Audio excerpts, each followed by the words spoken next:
Kita mulai dari rencana pemasaran atau the marketing plan.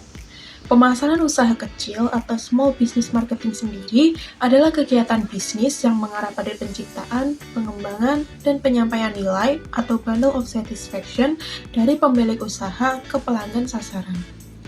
Ada 3 tingkatan kepuasan pelanggan, yaitu yang pertama adalah core product or service, berupa manfaat atau solusi yang diinginkan pelanggan. Yang kedua, actual product or service, itu merupakan bentuk fisik, produk atau jasa yang disediakan. Dan yang ketiga, augmented product or service, berupa manfaat tambahan yang meningkatkan kepuasan pelanggan, misal layanan purna jual, citra, dan kenyamanan. Selanjutnya, ada 3 filosofi orientasi pemasaran utama. Yang pertama adalah production oriented, berfokus pada efisiensi produksi dan kualitas produk. Jadi, perusahaan itu yakin kalau produk berkualitas dan murah pasti akan laku meski tanpa riset pasar mendalam. Contohnya adalah pengrajin kerupuk rumahan yang memproduksi kerupuknya dalam jumlah besar dengan resep lama karena mereka pikir sudah pasti laku dari dulu. Jadi mereka tidak memperhatikan kemasan atau rasa baru karena fokusnya yang penting itu produksi cepat dan murah. Yang kedua adalah sales oriented. Ini berfokus pada penjualan agresif. Jadi, seperti perusahaan itu berasumsi kalau pelanggan tidak akan membeli kecuali digoda dengan promosi, diskon, atau iklan intensif. Contohnya itu seperti toko baju di Tanah Abang yang sering pakai strategi obral besar-besaran atau beli 2 gratis 1. Selama masa promosi, penjualan akan naik, tapi setelah promosinya berakhir, pelanggan tidak kembali lagi, yang artinya orientasi penjualan hanya efektif dalam jangka pendek. Yang ketiga adalah consumer oriented. Ini berfokus pada pemahaman dan pemenuhan kebutuhan pelanggan. Jadi, produk, harga, promosi, dan distribusi disusun berdasarkan apa yang diinginkan pasar atau pelanggan. Contohnya itu adalah kedai kopi lokal di Bandung misalnya, itu selalu meminta pelanggan mengisi survei rasa kopi, dan mereka sangat aktif berinteraksi dengan pelanggan di media sosial. Nah, pendekatan ini membuat pelanggan merasa dihargai dan terus datang kembali. Selanjutnya, ada rencana pemasaran formal atau the formal marketing plan. Rencana ini membantu pemilik usaha memahami posisi bisnisnya dan menentukan arah ke depan. Yang pertama adalah analisis pasar atau market analysis, yaitu mengidentifikasi profil pelanggan seperti usia, pendapatan, lokasi, gaya hidup, serta menilai potensi pasar dan tren permintaan. UMKM dapat mengumpulkan informasi melalui observasi langsung, survei kecil, wawancara pelanggan, atau membaca laporan industri. Yang kedua adalah analisis pesaing atau competition analysis. Ini dengan melakukan SWOT analysis serta mengenali pesaing secara langsung dan tidak langsung. Analisis ini membantu pengusaha memahami siapa kompetitor utamanya, strategi apa yang mereka gunakan, dan peluang apa yang bisa dimanfaatkan. Lalu, yang ketiga adalah strategi pemasaran atau marketing strategy. Ini berdasarkan pada bauran 4P, berupa produk, price, place, dan promotion. Selanjutnya adalah perkiraan potensi pasar atau estimating market potential. Hal ini membantu pengusaha untuk tahu apakah produknya itu layak dijual dan seberapa besar peluangnya. Peramalan penjualan atau sales forecast merupakan perkiraan jumlah penjualan yang diharapkan pada periode tertentu. Biasanya digunakan untuk menentukan target penjualan, perencanaan produksi, inventory, dan keuangan. Ada 3 metode yang dapat digunakan, yaitu yang pertama, direct forecasting. Ini berdasarkan intuisi dan merupakan estimasi langsung dari pengalaman atau penjualan sebelumnya. Lalu, yang kedua adalah indirect forecasting. Dengan menggunakan data eksternal berdasarkan faktor ekonomi, tren populasi, atau indikator lain. Dan yang terakhir adalah judgmental forecast. Dengan menggunakan opini pelanggan atau ahli industri dan pengalaman pengusaha. Kemudian yang selanjutnya adalah segmenting, targeting, dan juga positioning. Nah, segmenting ini sendiri adalah membagi pasar yang luas menjadi kelompok-kelompok kecil pelanggan yang memiliki karakter, kebutuhan, atau perilaku yang sama. Dapat berdasarkan demografis, geografis, psikografis, ataupun perilaku. Kemudian targeting adalah memiliki satu atau lebih dari hasil segmen yang paling potensial untuk dilayani. Kalau positioning ini sendiri adalah bagaimana perusahaan menciptakan citra, identitas produk di mata konsumen. Nah, kemudian di sini saya akan memberikan dua STP dari dua perusahaan yang berbeda, yakni satunya UMKM dan yang satu adalah perusahaan besar, yakni Starbucks dan juga Beli Kopi. Nah, segmen dari Starbucks ini sendiri itu adalah membidik segmen yang jauh lebih luas tetapi lebih berkualitas, mulai dari pelajar, mahasiswa, pekerja profesional, pencinta kopi premium, sampai orang yang mencari tempat kerja atau nongkrong yang nyaman. Mereka juga menyasar orang-orang yang menjadikan kopi itu sebagai bagian dari lifestyle, bukan sekedar kebutuhan. Jadi suasananya estetik dan pengalamannya jadi faktor yang penting. Kalau Beli Kopi ini sendiri menyasar segmen yang lebih mass market dan terjangkau. Segmennya itu mencakup pelajar, mahasiswa, pekerja muda, keluarga, atau orang yang butuh minuman cepat hingga pencinta kopi kekinian ataupun yang non-kopi. Fokusnya itu lebih ke minuman enak, cepat, murah, dan juga praktis, bukan ke experience. Kemudian targeting dari Starbucks ini fokusnya itu pada pelanggan urban kelas menengah ke atas ataupun profesional, atau juga bisa anak muda yang rela membayar lebih untuk kualitas yang tinggi dan suasana yang nyaman. Mereka itu menargetkan konsumen yang ngopi sambil kerja, meeting, ataupun sekedar menikmati ambien premium.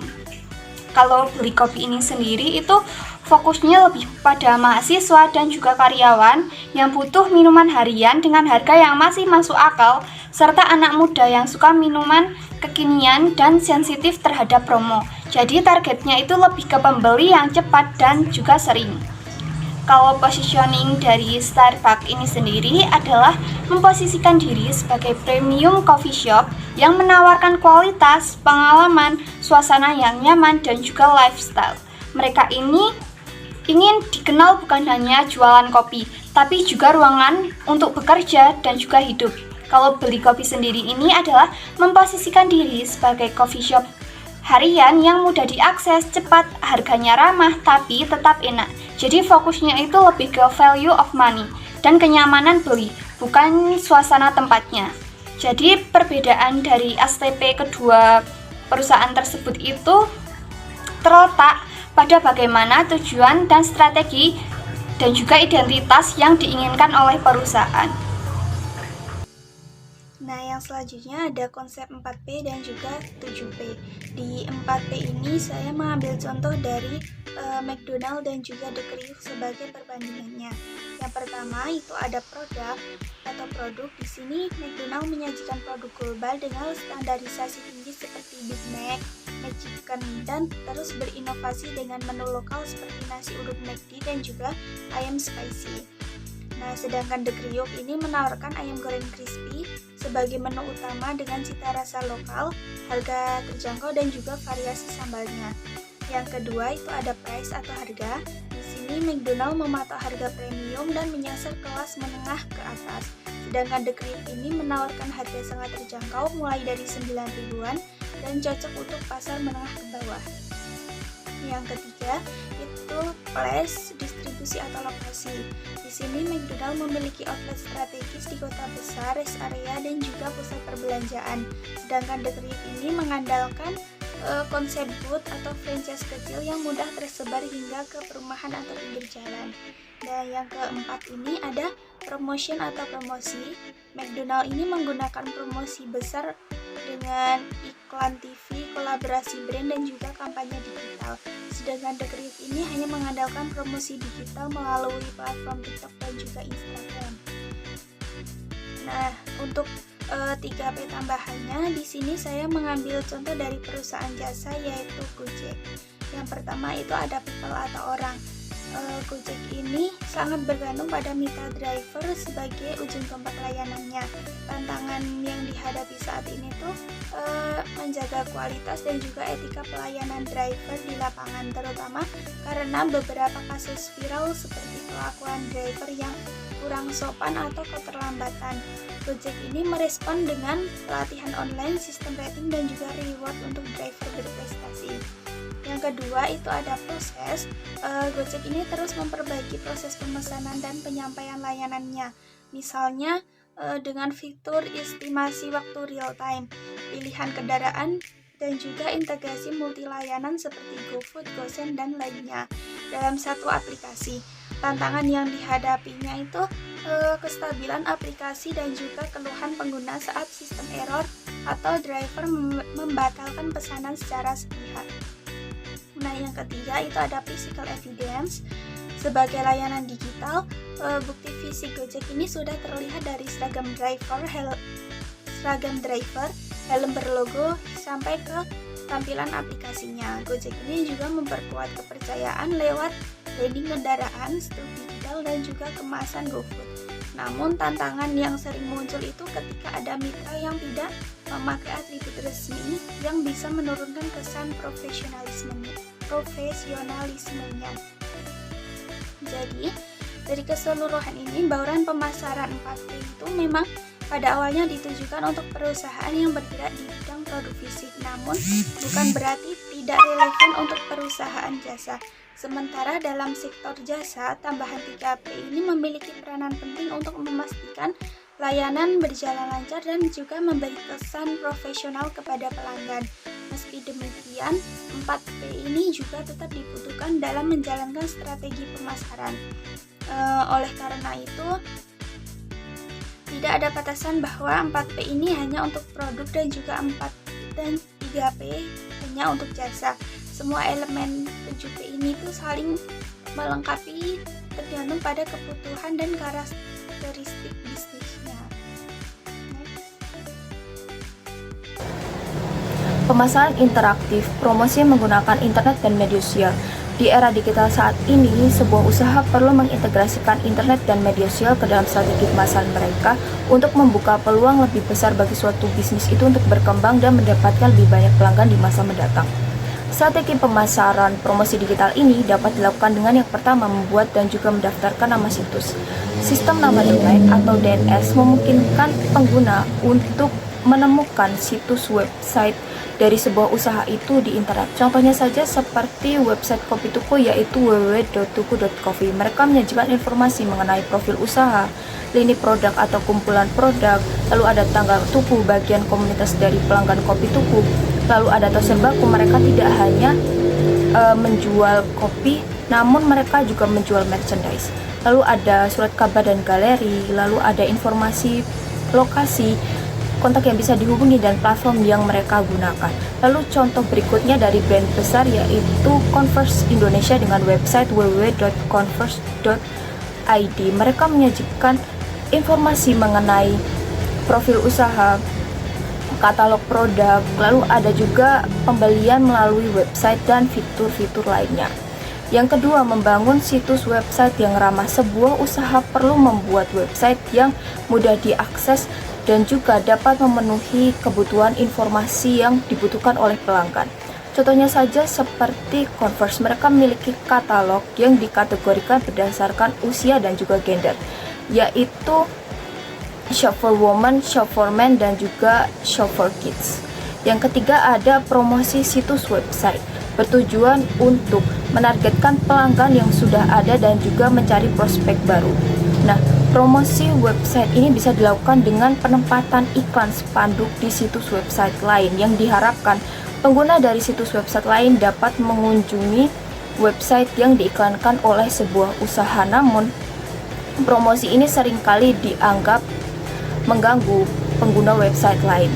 Nah, berbeda dengan strategi promosi sebelumnya, inbound marketing dilakukan dengan sebuah usaha itu membuat konten yang menarik sehingga konten itu akan menjadi daya tarik bagi pelanggan untuk mengunjungi website mereka.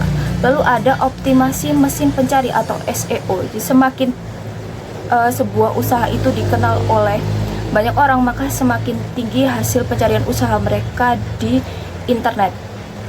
Contohnya saja seperti Kopi Tuku dan juga Converse, mereka adalah brand yang cukup terkenal sehingga saat melakukan pencarian di Google atau di Chrome atau situs internet lainnya, maka nama mereka akan otomatis berada di urutan teratas di hasil pencarian. Lalu promosi yang keempat yaitu melalui media sosial. Nah, biasanya media sosial ini digunakan untuk menjangkau pelanggan atau konsumen itu lebih luas dan juga lebih banyak, kayak misal dari berbagai wilayah yang berbeda. Contoh dari promosi melalui media sosial yaitu yang pertama ada situs jejaring sosial. Situs jejaring sosial itu menyediakan akses ke alat yang memungkinkan bisnis untuk membentuk komunitas, misalnya Instagram. Nah, dari Instagram itu sendiri itu suatu bisnis atau suatu usaha bisa mengumumkan adanya menu baru ataupun harga dari menu tersebut. Lalu juga ada TikTok, itu kayak misal untuk membuat konten atau membuat sesuatu yang mengikuti tren. Lalu selanjutnya itu ada promosi email langsung. Nah, promosi email langsung itu dari usaha tersebut itu mengirimkan ke email-email para pelanggan untuk mengirimkan misal ada promo dari menu atau promosi dari menu tersebut gitu. Lalu selanjutnya ada iklan timbal balik dan juga hyperlinks, itu memungkinkan pengguna untuk berpindah dari halaman web ke web lain, misalnya kayak misal di Instagram dari usaha tersebut atau bisnis tersebut itu menampilkan suatu menu. Nah, menu itu nantinya ditaruh di Linktree atau di bio dalam Instagram bisnis tersebut. Lalu selanjutnya itu ada blogs, itu jurnal online tempat penulis membagikan pengalaman, opini dan juga ide mereka. Lalu selanjutnya itu mobile device dan juga aplikasi, kayak misalnya suatu usaha tersebut itu membuat aplikasi yang dikhususkan untuk pelanggan memesan dari usaha atau apa ya, kayak misal Kopi Kenangan atau Gacuan itu membuat suatu aplikasi karena pelanggan yang mengantri di usaha tersebut itu terlalu banyak dan tidak memungkinkan untuk mengantri karena kondisi tempat atau apa mungkin, dan dari masalah tersebut itu usaha tersebut menggunakan aplikasi yang nantinya digunakan oleh pelanggan tersebut untuk memesan, dan itu dapat mengefisiensi waktu untuk pembeli itu melakukan pembelian. Lalu selanjutnya itu ada QR yang digunakan pada suatu bisnis untuk membayar atau gimana ya, jadi QR itu digunakan untuk suatu pelanggan yang akan membeli usaha dari UMKM tersebut untuk membayar, atau bisa juga QR itu digunakan untuk pemilihan menu atau lain sebagainya terkait dengan usaha tersebut. Selanjutnya ada komunikasi pemasaran. Komunikasi pemasaran adalah komunikasi untuk menginformasikan, membujuk, dan meningkatkan target pasar tentang produk atau layanan yang ditawarkan oleh klien. Nah, di sini ada bauran pemasaran. Bauran pemasaran ini itu menjadi alat utama yang digunakan UMKM untuk menyampaikan pesan pemasaran. Nah, yang pertama itu ada penjualan personal. Ini adalah komunikasi dua arah yang bertujuan untuk membangun hubungan dan kepercayaan jangka panjang dengan pelanggan atau mitra bisnis. Yang kedua ada public relation. Public relation adalah upaya untuk mendapatkan kredibilitas tanpa harus membayar iklan. dan untuk mendapatkan citra positif di mata publik. Di sini saya mengambil contoh batik keris. Batik keris itu sering ikut pameran dan juga peragaan busana internasional yang bisa menghasilkan liputan media organik sehingga meningkatkan kredibilitas mereka sebagai duta budaya Indonesia di mata dunia. Lalu yang ketiga ada iklan. Iklan itu pesan berbayar yang disampaikan melalui media massa atau digital. Nah, pesan ini harus sangat tertarget, misal iklan digital atau lokal agar efisien. Nah, batik keris itu mereka memanfaatkan iklan media lifestyle premium atau di area-area strategis seperti bandara atau hotel untuk menargetkan segmen pembeli premium atau wisatawan asing. Nah, yang terakhir ada sales promotion. Sales promotion adalah insentif jangka pendek yang dirancang khusus untuk memicu pembelian segera, meningkatkan volume penjualan dan memperkenalkan produk. Selanjutnya ada 10 prinsip kunci strategis. Yang pertama, tentukan tujuan promosi yang jelas. Jadi promosi itu harus memiliki tujuan yang spesifik, seperti meningkatkan brand awareness, mendorong penjualan, atau memperkenalkan produk baru. Pada UMKM Kopi Kenangan sendiri, mereka memulai promosi dengan tujuan untuk meningkatkan penjualan minuman kopi mereka melalui pemesanan online. Sedangkan pada perusahaan besar seperti Apple, mereka itu meluncurkan iPhone dengan tujuan untuk memperkenalkan produk mereka yang memiliki inovasi premium serta dapat mendorong pemasaran global. Yang kedua, kenali audiens target. Dengan cara memahami karakteristik, kebutuhan, dan perilaku konsumen agar pesan promosi yang kita sampaikan itu dapat tepat sasaran. Contoh UMKM-nya seperti Ruang Tamu, itu sebuah coworking space di Yogyakarta. Mereka menargetkan mahasiswa dan freelancer dengan konten promo akses harian yang terjangkau. Sedangkan pada perusahaan besar seperti Nike, mereka lebih berfokus pada atlet dan pemuda yang suka berolahraga dengan kampanye Just Do It yang menekankan motivasi untuk gaya hidup sehat serta aktif. Selanjutnya yang ketiga, pilih saluran promosi yang tepat. Kita itu harus menggunakan saluran promosi yang sesuai dengan kebiasaan audiensnya, seperti media sosial, email, atau event offline. Pada UMKM Batik Tulis Indonesia, mereka itu memanfaatkan Instagram dan TikTok untuk memamerkan proses pembuatan batik mereka melalui konten serta live secara visual. Sedangkan pada perusahaan besar seperti Coca-Cola, mereka itu lebih menggunakan iklan TV serta sponsor event olahraga besar seperti voli, sepak bola, badminton, dan lainnya, dan juga kampanye digital yang interaktif untuk menjangkau konsumen dari seluruh penjuru dunia. Yang keempat, integrasi promosi dengan bauran pemasaran. Jadi promosi itu harus selaras dengan produk, harga, dan distribusi. Pada UMKM kuliner nasi liwet, mereka itu menawarkan paket bundling produk mereka dan juga harga diskon di tempat maupun promosi via GoFood dan ShopeeFood. Sedangkan pada perusahaan besar seperti Unilever, mereka mengintegrasikan promosi produknya yaitu Lifebuoy dengan menggabungkan pada program CSR cuci tangan di sekolah pada saat COVID. Yang kelima, menggunakan anggaran promosi dengan efisien. Jadi pengalokasian anggaran itu harus dioptimalkan untuk mendapatkan hasil yang maksimal, serta dapat menghindari pemborosan. Pada UMKM Brownies Amanda, mereka menggunakan anggarannya yang terbatas untuk iklan Facebook dengan target audiens di lokasi sekitar outlet mereka. Sedangkan pada perusahaan besar seperti Amazon, mereka mengalokasikan anggaran yang cukup besar untuk mengumpulkan data-data dari pelanggannya yang menggunakan serta memiliki riwayat belanja di aplikasi mereka. Yang keenam, kembangkan pesan kreatif dan konsisten. Jadi promosi yang kita sampaikan itu harus menarik, mudah diingat, dan konsisten di semua platform yang kita gunakan. Contoh UMKM-nya seperti ST Indonesia, mereka itu menggunakan slogan tehnya Indonesia dan juga desain kemasan pada cupnya dengan merah putih yang konsisten. Jadi kayak kalau kita melihat cup dengan warna merah dan putih, kita akan mengingat ST Indonesia. Sedangkan pada perusahaan besar seperti McDonald's, mereka itu menggunakan logo Golden Arches yang konsisten secara global di seluruh cabang yang tersebar di negara-negara lain.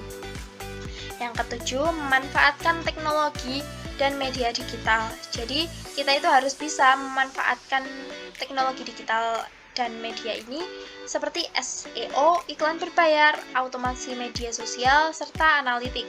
Contoh UMKM-nya seperti UMKM Fashion, Livy Lovers. Mereka itu menggunakan Instagram Shopping dan WhatsApp Business untuk bertransaksi secara langsung dengan pelanggannya.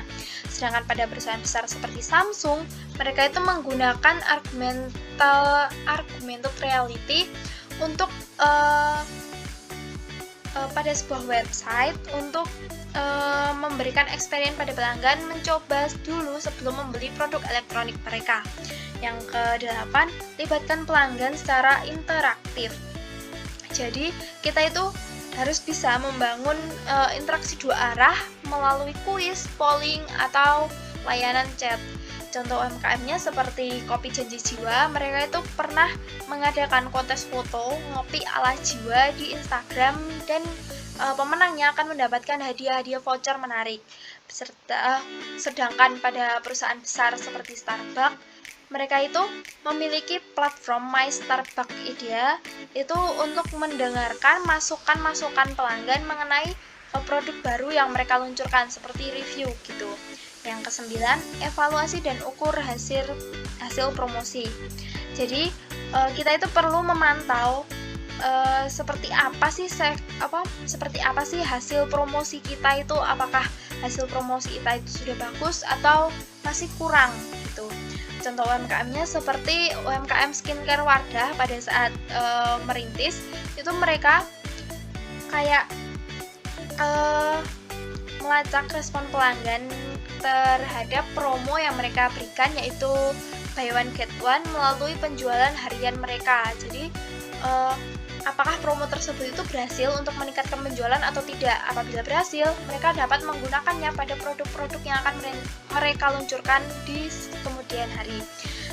Sedangkan pada perusahaan besar sendiri seperti Google, mereka itu menggunakan Google Analytics dan platform iklan untuk mengukur seberapa besar performa promosi mereka secara real time.